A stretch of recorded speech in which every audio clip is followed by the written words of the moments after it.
Tired of the everyday routine? Ever dream of a life of romantic adventure? Want to get away from it all? We offer you Escape. Designed to free you from the four walls of today for a half hour of high adventure. Escape. Brought to you by the Richfield Oil Corporation of New York and the independent marketers of Richfield gasolines, motor oils, and other petroleum products. Look for the Richfield Eagle on the cream and blue pumps.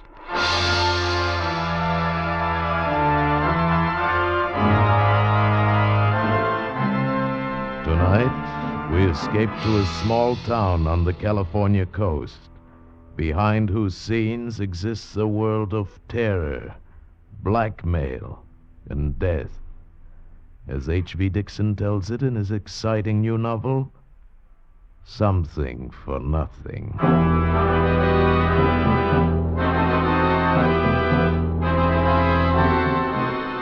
The moon wasn't up yet. It was after 9 and as dark as my pocket, and I was still 100 miles below San Francisco.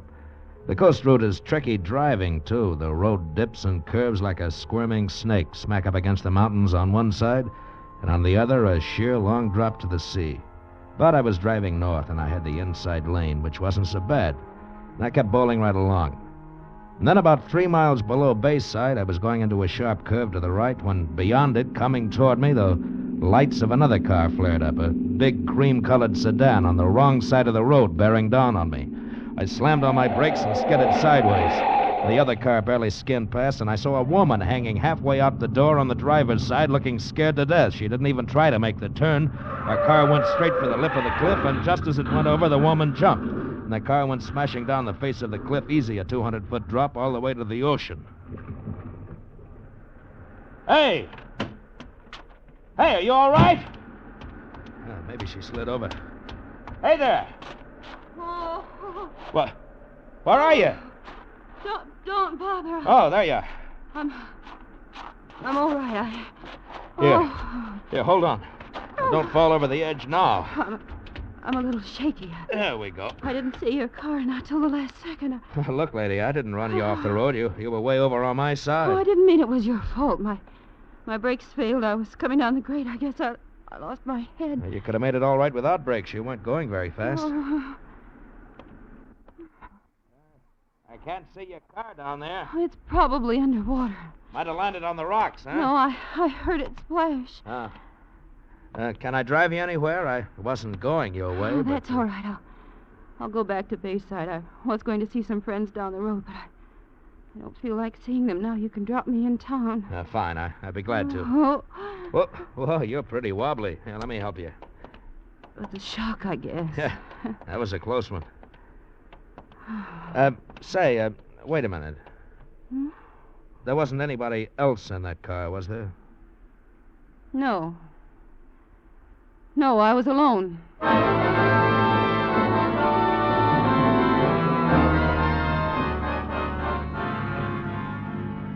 You live in Bayside? Yes. I might stop off there tonight, overnight. Well, you couldn't possibly find a room tonight. The tourist season started. Well, I might find something in a motel. Oh, I'm sure everything's full up, and it's easy driving beyond Bayside. No more mountains if you're going to San Francisco. Yeah, that's where I'm going. Do you live in San Francisco? Oh, I did when I was a kid. Lately, I've been living in L.A. I've been working in pictures. Oh. For a while, I thought I'd be another Clark Gable or a Robert Taylor or something. Every agent in town was after me, but you know how it is. It didn't pan out. Why not? You're handsome. Oh, sure. Too handsome. I photographed too slick. I saw I'd never be anything but third rate, so I got out. Yes, I suppose that's sensible. Well, welcome Bayside city limits. Now, where do I take you? Straight ahead. Huh? This is Surf Avenue. It'll take you through to the main highway. Well, where do you live? Oh, you don't have to take me there. Stop here.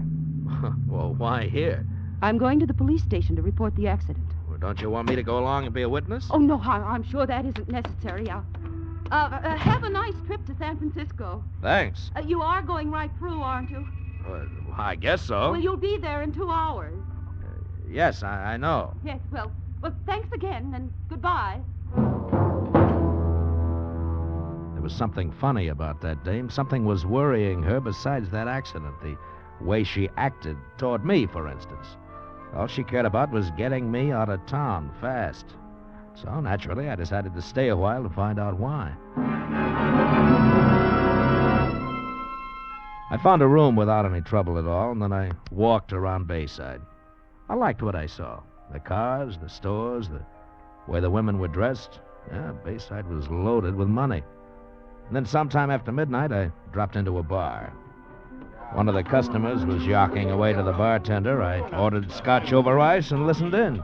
She phoned the station about an hour ago and said Frank wasn't the type to go somewhere, not let her know. That was the customer, a big moon-faced man with a red neck who had cop written all over him. Didn't sooner or later bust loose. What do you know? Frank's gone off on a bit. Well, I told her we'd check around. Hey, she say Frank was driving that cream-colored job of his? My heart jumped like a hooked trout. He sure can't disappear far in that car. It was hard to keep the excitement out of my voice. Pardon me, but what color car did you say? Huh? Well, I just drove in from L.A., and I passed a cream-colored sedan a few miles back. You couldn't miss this one. Darndest color you ever saw. Huh? The ornament on the hood is a big pair of dice. Well, the one I saw, a woman was driving. No, Frank never lets anyone drive his car. Well, Gassner doesn't know how to drive, does she? Oh, sure she does, Chief. She just got a new convertible, only, she doesn't go out much. She doesn't drink, doesn't wear makeup, doesn't do anything much, and she sure is a mousy woman. She went to bed tonight at 9 o'clock on a Saturday night. Tell me, who is this Gassner? Well, he owns this bar, a couple of restaurants, and he owns a Domino Cottage. He calls it a dude ranch, but it's really a gambling house. Oh, an important man, huh? Yeah, he is. And he isn't. He's got money, but a gambler doesn't rate with the local snobs. Oh, Bayside's one of those towns. Cream de la cream, mister. Some of the oldest families in California live here. So money doesn't count, huh? Not without a pedigree, mister. It sure don't.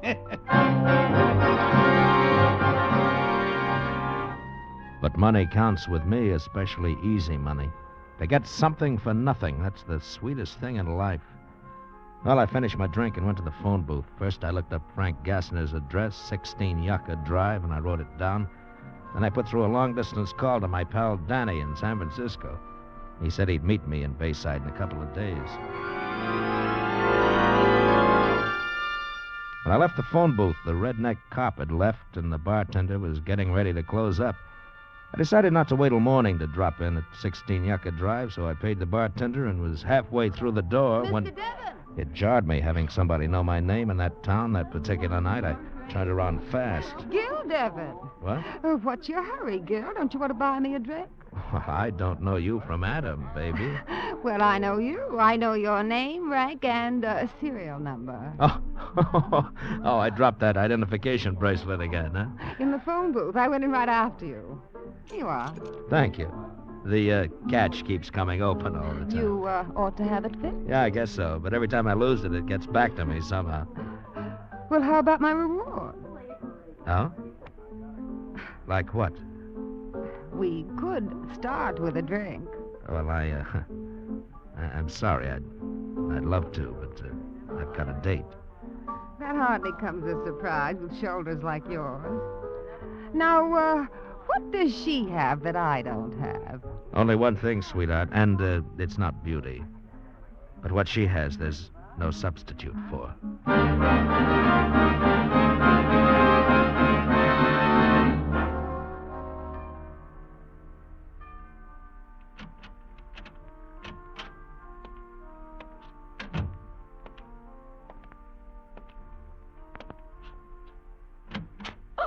Hello, Mrs. Gassner. You forgot to lock the front door. Why didn't you go to San Francisco? Well, when I get a feeling I'm not wanted, that's when I stick around to find out why. There was no reason for you to feel that way. Yeah, maybe. I don't know. Is there anybody else in the house? No, I sent the maid home for the night. Oh, that's good. That's real good. I just heard a couple of chatty men in a bar talking about a husband who hadn't come home and a wife who'd gone to bed at 9 o'clock. I don't see why you've come here to tell me that. Stop stalling. The husband's name was Frank Gassner, and you're the wife. And at 9:30, you were out on the highway driving his car over the cliff. I saw it go over, remember?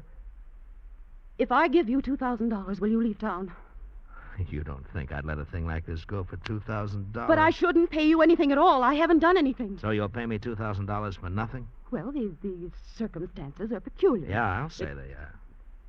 Your husband was in that car. You murdered him. Oh. Well, how much money do you want? No, later. First, tell me about it. Everything. Well, come on, give. How did you kill him? I heard him drive into the garage, but he didn't come into the house. And I found him asleep in the car. He'd been drinking. Passed out cold? Yes, he often did that. I'd been waiting for a chance to kill him. So I started the car and closed all the windows and ran a hose from the exhaust pipe in close to his face. When I went out later, he was dead. Oh, carbon monoxide. I knew it might not look like an accident because he was too drunk to have closed the garage doors. So I drove down the highway and... Well, you know the rest. Ah, you had it all figured out, didn't you? You'd wait for a truck driver, a woman in distress. He'd pick you up, drop you off near home. Truck drivers always stick to their schedule, so he'd keep right on going, fast, no time for questions. But instead of one of those knights of the road, I came along. Yes, you came along. How much money do you want? Oh, you can't pay me off. Not with cash. I'll give you $10,000 and not a cent more. You'll what? Don't tell me what you'll do or what you won't do. From now on, you'll do what I say. But you can't prove anything. Shall I phone the police? You saw the car go over the cliff, but you can't prove I was there. It's your word against mine. And you think they'll take yours? Well, they might, seeing that I'm a stranger, except for one thing. You didn't have a purse when I picked you up on the road. No. No, it's in the car. I forgot. It has my initials on it. Oh, please, I must get it back. Can you get it, please, please? The car's probably underwater. No, please. Well, I'll rent a plane and fly down there, and look, probably have to use a boat to get to the car. Try. As soon as you can. Tomorrow? That's a little too soon. No, please, before someone sees the car. Just a minute, Mrs. Gassner. First, you and I have to come to a little understanding. Oh, anything. I'll give you anything. You mean everything, don't you, Belle?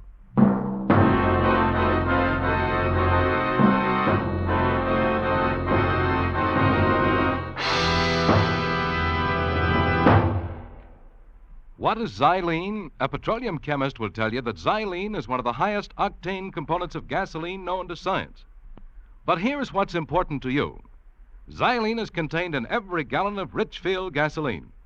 Let me repeat that. Xylene, one of the highest octane components known to petroleum science, is contained in every gallon of Richfield gasoline. Xylene helps give Richfield gasoline that full power wallop that jumps you out ahead in traffic. That smooth, surging power that eats up the miles and levels off the hills. Furthermore, there's a Richfield gasoline to fit the power requirements of your motor. Select Richfield Ethyl for best results in the highest compression motors, or Richfield High Octane at regular price for the average motor. Each Richfield brand is tops in its class. Don't waste gasoline, don't waste money. Let the Richfield dealer help you select the right gasoline for your car. Remember, every gallon of Richfield gasoline contains xylene, one of the highest octane components known to petroleum science.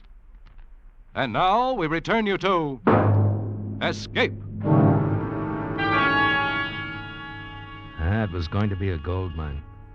For a start, Belle Gassner went to the bank next day and got me $10,000 cash. Then she made out a power of attorney for me. The next afternoon, I flew down the coast on a rented plane and spotted the car wedged into the rocks, right side up, under 20 feet of water.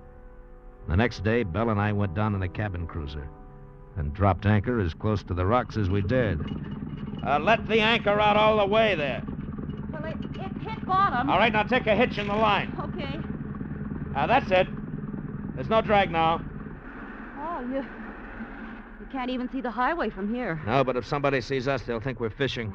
Well, how are you going to do it? Well, I'll tie a rope around myself. You hold on to the rope so the surf doesn't bang me into those rocks. All right. Wait a minute. Maybe we should swim over to that big rock there and try it from there. But I can't swim. No.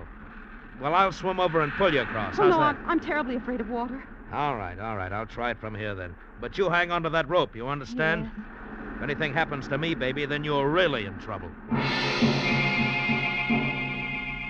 I fastened the rope around my waist, then I waited for a backwash of surf, took a deep breath, and dove. My dive carried me down to the top of the car, and I hooked my arm through the front window and held myself against the force of the current. And then I looked in. It was a world of greenish twilight, but I could see everything. Frank Gassner's body was floating against the ceiling of the car, his arms and legs waving in the current, his coat flapping as if it were in a breeze. I looked away from the body and tried to find the purse. I hung onto the steering wheel and finally saw it on the floor, held on by the weight of the flashlight. When I went after it, the body brushed against me in a kind of a caress. I grabbed the purse, shoved myself out of the car, and struggled to the surface and clambered aboard. You've got it. Oh, thank heaven. Of all the fool women, you would leave something like this in the car. Well, I guess we should start back. Yeah. You know, it's funny. Now that you got my purse back, there's no way to prove I was in Frank's car. Doesn't that worry you? Not a bit, baby. I might refuse to go through with our deal. I might revoke that power of attorney. No, you won't. I still hold some aces, Belle.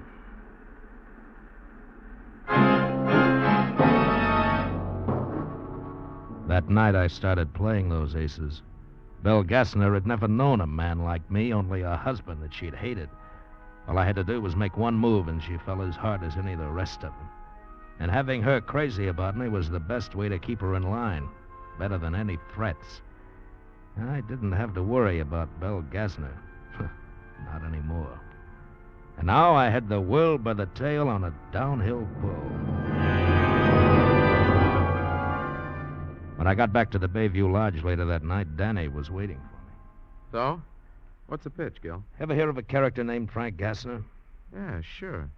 Had a place in Reno once. Last I heard, he had a gambling joint here. Why, you working for him? No, his wife. Huh? Gassner's missing. He took a powder, met with an accident. Nobody knows yet. So she's appointed me manager of the whole works with power of attorney. I want you to front for me, Danny.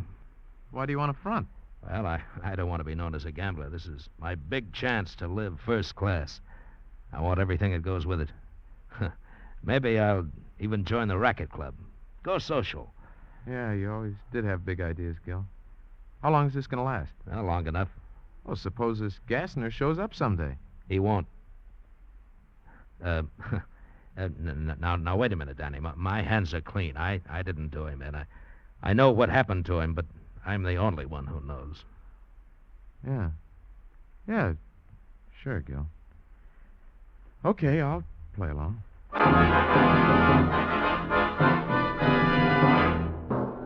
A week later, Belle introduced me around, and I took over. Danny did most of my work, and I began living high. I even bought a brand new plane, a beautiful low-wing 4-place job. And I took Belle up the first day. You know, flying's the only time I'm really myself, Belle. There's nothing like it. I know a little about it. Oh, you do? Uh-huh, I took lessons for a while. Frank was going to buy a plane. Well, how many hours do you have? Oh, almost 20. Oh, then you're soloed, huh? I wasn't very good. Just never could get the hang of it. Well, come on, try it. Take over. No. Oh, come on. Do you think I can? Why, sure, it's a cinch. Well. There we go. Oh. Yeah, that's very good. Now, try a turn to the left. Huh? Oh, no, not too steep. There we go. You got the feel of it? Oh, it's fine. Why, it's wonderful. Yeah, sure it is. You must have had a bad instructor. But now, baby, you've got me.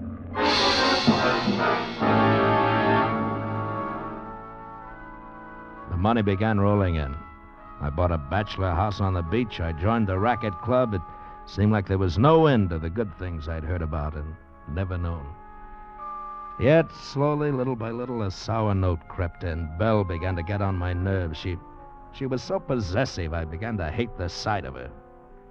Now, one night at the racket club, she was dancing with someone, and I was having a drink at the bar. Hello there, Gil Devon. What? Well, hello. I just knew those shoulders went with that handsome face. Are you tied up tonight, or can you buy me that drink? Sure I can. Tell me, why haven't I seen you around since the first time? I've been to Europe since then. I'll be here for a few weeks, though. Then I'm going to New York for the winter. Oh, I thought this was your home. It's one of them. Daddy's got 4 houses scattered around the country. Oh. Look, never mind the drink. Let's go outside. Sure. You've got an edge on me. I don't know your name. Allison Price. You know something? You're something I've always imagined would happen to me. Really? You didn't seem to think so that first night. No, well, I had something else on my mind, something that had to come first so that you could happen. And, what was that? Money. A girl like you can only come along when a man's got money to burn.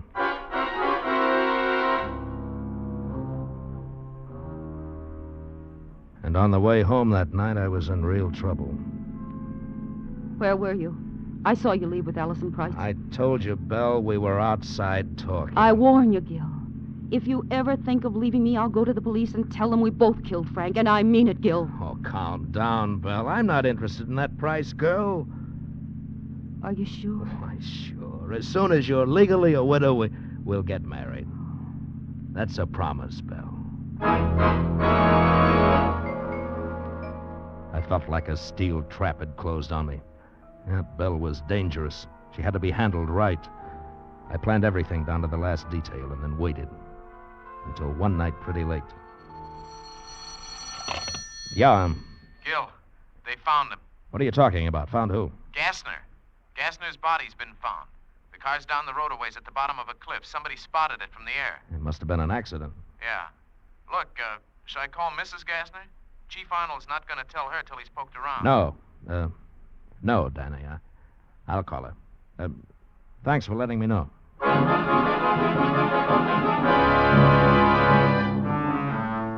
Hello, Belle. I'm so glad you called, darling. I was just going to bed. Well, you're not going to bed now. You're going to leave town. Why, Gil? I can't tell you why over the telephone. I'll pick you up in 10 minutes. All right, darling. No. Wait a minute. You better take your car. Pack a bag and drive out to the airport. Don't let anyone see you. I'll meet you there.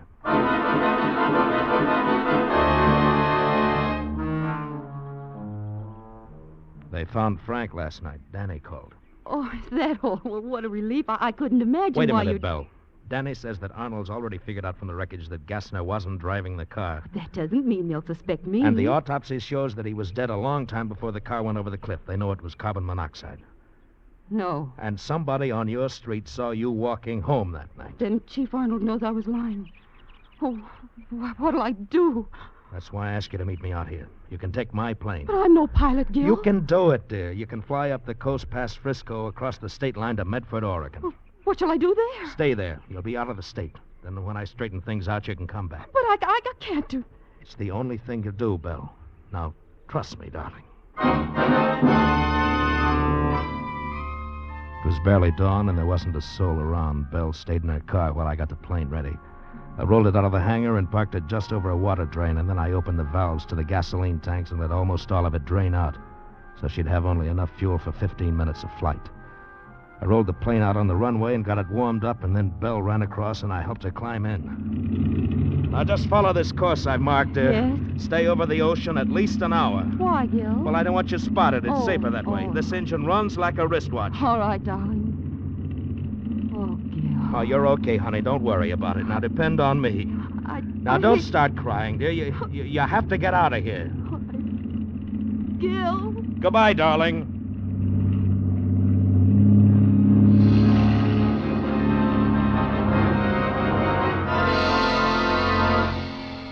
She took off to the west and then flew northwest over the ocean.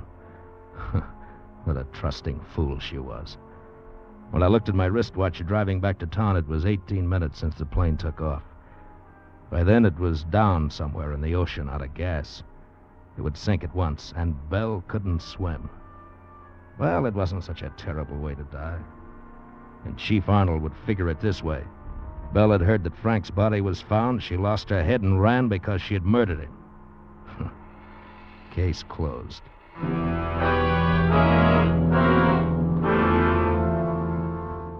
It was a nice day. Nice day to take Allison swimming, or for a drive up the beach. When I got to town, nothing was open yet except the drugstore, so I stopped and bought a paper, folded it under my arm, and started back to my car. And then I spotted Chief Arnold coming toward me, grinning like an ape. I wondered what was on the old fathead's mind. Hey, Mr. Devon. What? Whoa, there. Well, hello, Chief. You look happy about something. Gil Devon. I arrest you for the murder of Frank Gassner. What? Are you nuts? What gives you the idea that I had anything? Ever seen this before, Devon? Sure. That's my Army identification bracelet. I haven't seen it for weeks. I'm always losing it. Well, it's handy for us cops that you do. This time you lost it in Frank Gassner's car.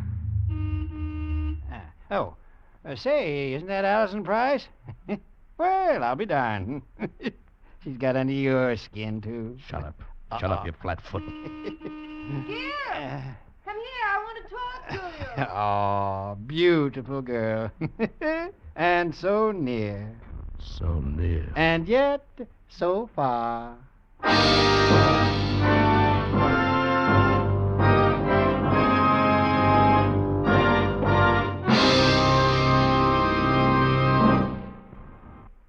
Say, here's a real spring tonic for baseball fans. A new 32-page baseball book just off the press, packed full of tips and information on America's favorite sport. Where can you get it? At the Richfield Gasoline Dealer Station. And this new Richfield baseball book is absolutely free. It contains Major League and many minor league schedules, World Series box scores, and Major League standings, baseball questions and answers, seating diagrams of 16 baseball stadiums. This new, colorful Richfield baseball book is a goldmine of baseball lore you won't want to miss. A storehouse of fascinating information that fits right in your pocket. And remember, it's absolutely free. Ask your Richfield gasoline dealer for your copy tomorrow. And while you're about it, ask him about Richfield All-Point Safety Service, the complete scientific lubrication service and safety checkup that prepares your car for the warm weather ahead. Stop where you see the Richfield Eagle on the cream and blue pumps.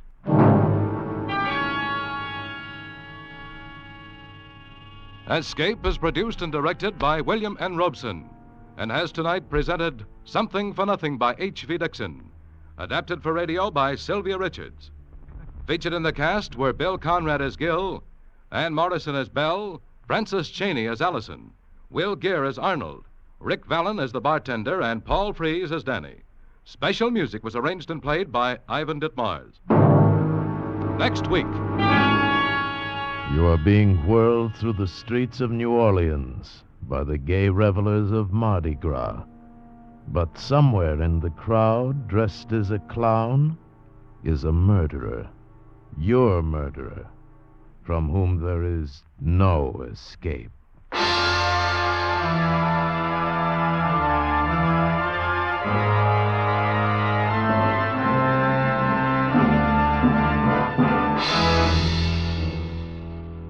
Next week at this time, the Richfield Oil Corporation of New York invites you to escape with the story of a man caught up in the night of terror through his complete innocence, as John and Gwen Bagney tell it in their exciting story, The Man Who Stole the Bible.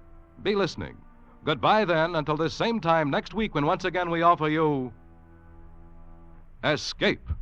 I'm Hanlon speaking. This is CBS, the Columbia Broadcasting System.